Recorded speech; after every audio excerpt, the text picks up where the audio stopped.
कल रात को अब्बू जी के नंबर से भाई को मैसेज आया, पर खुदा किधर हो।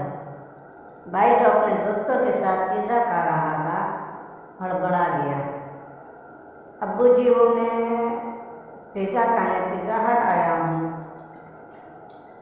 अब्बू जी शर्म करो, घर का खाना अच्छा नहीं लगता जो आए रोज बाहर खर्चा करते रहते हो। फौरन घर आओ। अब्बू जी ने अच्छा खासा भाई को कहा। भाई पिज़्ज़ा खा लो अब्बू जी। अब्बू जी खा लो। चलो ऐसा करना, एक लार्ज पिज़्ज़ा मेरे लिए भी ले आना। जी जी ज़रूर अब्बू जी। मैसेज का सिलसिला बंद हो गया। भाई के घर आमद हुई।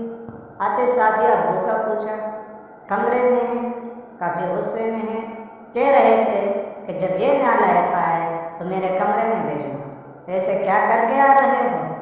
मैंने इसके हवाइयाँ उड़ते चेहरे को देखा।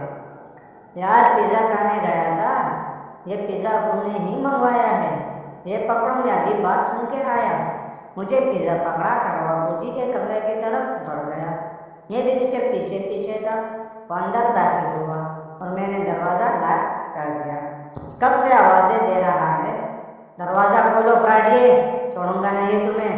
सब्र करो भाई, आखिरी पीस रह गया है। अब्बू जी का मोबाइल जिंदाबाद।